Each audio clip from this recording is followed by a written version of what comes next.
नमस्कार दोस्तों, स्वागत है आपका वनडे एग्जाम सेंटर में। दोस्तों, आज के वीडियो में हम लोग दीनदयाल उपाध्याय गोरखपुर विश्वविद्यालय गोरखपुर के बीए फोर्थ सेमेस्टर हिंदी का जो पहला पेपर है जिसका नाम है हिंदी अनुवाद प्रथम, उसको सॉल्व करेंगे और जानेंगे कि किस प्रश्न का कौन सा उत्तर सही होगा। जिस पेपर को हम लोग सॉल्व करने जा रहे हैं वह सत्र 2023-24 का पेपर है और पेपर का कोड है HND 203। चलिए बिना देर किए जान लेते हैं कि किस प्रश्न का कौन सा उत्तर सही होगा। आपका पहला प्रश्न है, नाटक के अनुवाद में अनुवादक के लिए सबसे आवश्यक शर्त है। सबसे आवश्यक शर्त क्या है आपको बताना है, तो ए ऑप्शन सही हो जाएगा। अनुवादक को रंगमंच का ज्ञान होना चाहिए, पहले का ए ऑप्शन आपका सही हो जाएगा। दूसरा प्रश्न है, जब दो भिन्न भाषा भाषी आपस में बात करते हैं तो उनके बीच के अनुवादक को कहते हैं, उनके बीच के अनुवादक को दुभाषिया कहा जाता है। दूसरे का डी ऑप्शन आपका सही हो जाएगा। तीसरा प्रश्न है, कार्यालय अनुवाद में प्रयुक्त उचित शब्द कौन सा है, तो भवदीय सबसे उचित शब्द है। तीसरे का डी ऑप्शन आपका सही हो जाएगा। चौथा प्रश्न है, अनुवाद की महत्ता का अध्ययन किसके अंतर्गत किया जाता है, तो अप्रयुक्त भाषा विज्ञान के अंतर्गत किया जाता है। चौथे का ए ऑप्शन आपका सही हो जाएगा।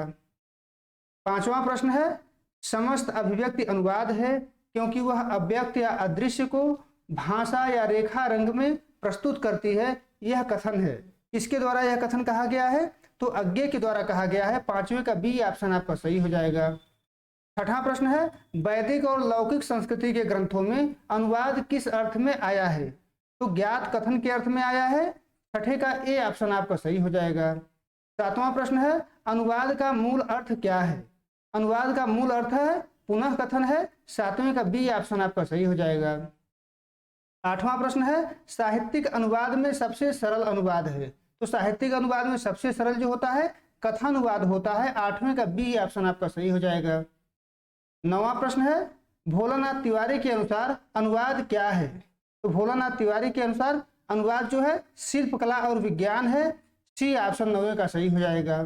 10वां प्रश्न है, जो शब्द सामान्य व्यवहार की भाषा के शब्द न होकर ज्ञान के विभिन्न क्षेत्रों के शब्द होते हैं उन्हें कहते हैं, उनको क्या कहा जाता है, पारिभाषिक शब्द कहा जाता है। 10वें का ए ऑप्शन आपका सही हो जाएगा। आगे बढ़ते हैं। 11 नंबर प्रश्न है, समाज में सामान्य व्यवहार के लिए प्रयुक्त शब्द कहे जाते हैं, सामान्य शब्द कहलाते हैं। 11 का डी ऑप्शन आपका सही हो जाएगा।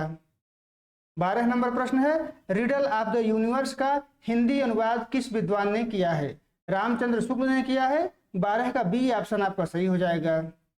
13 नंबर प्रश्न है, शब्द अनुवाद को किस विद्वान ने वास्तविक अनुवाद कहा है। इसका उत्तर दोस्तों हमको नहीं मिला है, इसको छोड़ करके हम आगे बढ़ रहे हैं। 14 नंबर प्रश्न देखते हैं, केंद्रीय अनुवाद ब्यूरो का मुख्यालय कहाँ पर है, नई दिल्ली है। 14 का सी ऑप्शन आपका सही हो जाएगा। 15 नंबर प्रश्न है, एक भाषा की सामग्री के भावों की रक्षा करते हुए उसे दूसरी भाषा में बदल देना अनुवाद है, कथन है, यानी किसका कथन है, तो सैमुअल जॉनसन का कथन है। 15 का ए ऑप्शन आपका सही हो जाएगा। 16 नंबर प्रश्न है, भोलानाथ तिवारी के अनुसार अनुवाद प्रक्रिया के कितने चरण हैं, कुल 5 चरण हैं। डी ऑप्शन आपका 16 का सही हो जाएगा।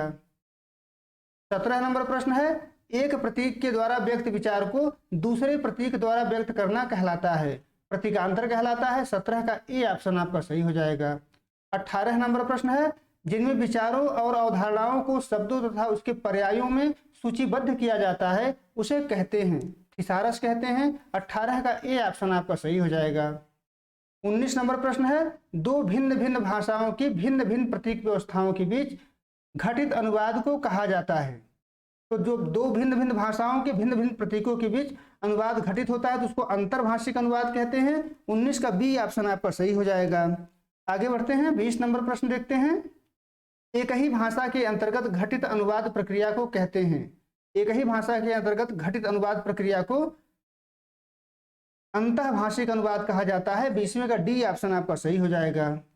21 नंबर प्रश्न है, एक भाषा की पाठ्य सामग्री को दूसरी भाषा की समानार्थक पाठ्य सामग्री में प्रतिस्थापित करना ही अनुवाद है, यह कथन है।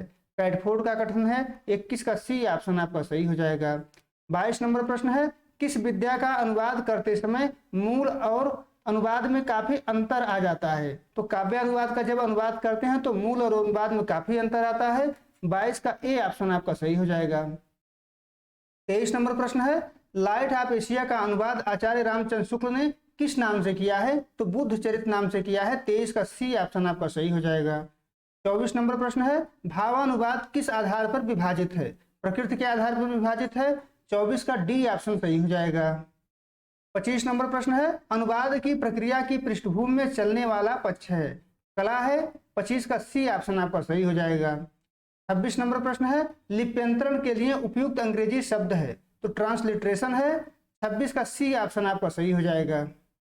27 नंबर प्रश्न है, कोश के मूल रूप के से दो प्रकार कौन से हैं?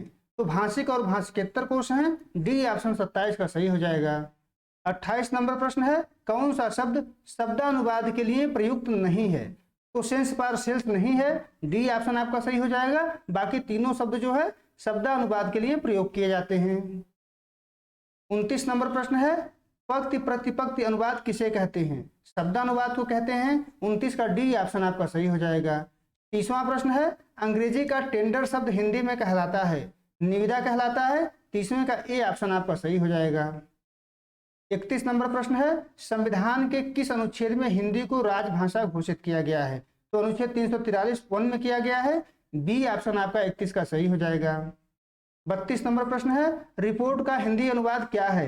तो रिपोर्ट को हिंदी में प्रतिवेदन कहा जाता है। 32 का सी ऑप्शन आपका सही हो जाएगा। आगे बढ़ते हैं। 33 नंबर प्रश्न है, दुभाषीय द्वारा किया जाने वाला अनुवाद कहलाता है? वार्तानुवाद कहलाता है। 33 का बी ऑप्शन आपका सही हो जाएगा। 34 नंबर प्रश्न है, नाटक का अनुवाद यदि काव्य या कहानी में होता है तो उसे कहते हैं? काव्यानुवाद सॉरी दोस्तों, इसको रूपांतरण कहा जाता है। 34 का बी ऑप्शन आपका सही हो जाएगा। 35 नंबर प्रश्न है, काव्यानुवाद में काव्य रचना का अनुवाद पद्य में होता है, मुक्त छंद में होता है, गद्य पद्य या मुक्त छंद किसी में भी हो सकता है। तो सी ऑप्शन आपका सही हो जाएगा। किसी में भी हो सकता है, गद्य में, पद्य में या मुक्त छंद में। 36 नंबर प्रश्न देखते हैं, मेमोरेंडम के लिए सही हिंदी पारिभाषिक शब्द है? तो मेमोरेंडम को हिंदी में ज्ञापन कहा जाता है। 36 का बी ऑप्शन आपका सही हो जाएगा। 37 नंबर प्रश्न है, पारिभाषिक शब्दावली से तात्पर्य है? तो पारिभाषिक शब्दावली से तात्पर्य है, उपरोक्त सभी तीनों ऑप्शन आपके सही हो जाएंगे। डी ऑप्शन आपका यहाँ पर सही हो जाएगा। 38 नंबर प्रश्न है, कविता के अनुवाद की सफलता में संदेह व्यक्त किया है? प्लेटो ने व्यक्त किया है। 38 का बी ऑप्शन आपका सही हो जाएगा। 39 नंबर प्रश्न है, वद धातु का क्या अर्थ है? वद धातु का अर्थ होता है बोलना। 39 का ए ऑप्शन आपका सही हो जाएगा। 40 नंबर प्रश्न है, एक ही भाषा के शब्द दूसरे शब्द प्रतीकों में व्यक्त करना है, क्या कहलाता है? तो शब्दांतर कहलाता है। सी ऑप्शन आपका 40 का सही हो जाएगा। आगे बढ़ते हैं। 41 नंबर प्रश्न देखते हैं, एक्ट का हिंदी शब्द क्या है? एक्ट को हिंदी में क्या कहा जाता है? तो अधिनियम कहा जाता है। 41 का बी ऑप्शन सही हो जाएगा। 42 नंबर प्रश्न है, प्रिंसिपल्स ऑफ ट्रांसलेशन अनुवाद सिद्धांत के लेखक हैं? अलेक्जेंडर फ्रेजर टिटलर हैं। 42 का सी ऑप्शन आपका सही हो जाएगा। 43 नंबर प्रश्न है, लेटर शब्द का हिंदी रूप है? तो लेटर को हिंदी में पत्र कहते हैं। 43 का बी ऑप्शन आपका सही हो जाएगा। 44 नंबर प्रश्न है, सी डेक पुणे ने कौन सा अनुवाद सॉफ्टवेयर बनाया है? तो मंत्रा बनाया है। 44 का ए ऑप्शन आपका सही हो जाएगा। 45 नंबर प्रश्न है, अनुवाद आज व्यक्ति की सामाजिक आवश्यकता बन गया है, यह कथन है? किसके द्वारा यह कथन कहा गया है? तो प्रोफेसर जी गोपीनाथन के द्वारा कहा गया है। ए ऑप्शन आपका 45 का सही हो जाएगा। 46 नंबर प्रश्न है, भावानुवाद से तात्पर्य है? भावानुवाद से तात्पर्य भाव एवं विचार के अनुवाद से है। सी ऑप्शन 46 का सही हो जाएगा। 43 नंबर प्रश्न है, नाटकानुवाद की सबसे बड़ी समस्या है? नाटकानुवाद की जो सबसे बड़ी समस्या है वो सांस्कृतिक परिवेश की समस्या है। सी ऑप्शन आपका 47 का सही हो जाएगा। 48 नंबर प्रश्न है, सारानुवाद की प्रकृति है? सारानुवाद की प्रकृति संक्षिप्त होती है। सी ऑप्शन आपका 48 का सही हो जाएगा।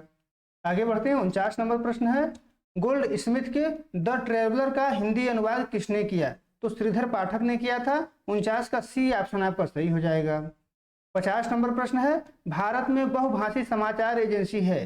तो हिंदुस्तान समाचार भारत में बहुभाषी समाचार एजेंसी है। 50 का ए ऑप्शन आपका सही हो जाएगा। उम्मीद है दोस्तों आपको ये वीडियो पसंद आया होगा। आप हमारे चैनल को सब्सक्राइब करिए, वीडियो को लाइक करिए, शेयर करिए। बहुत बहुत धन्यवाद।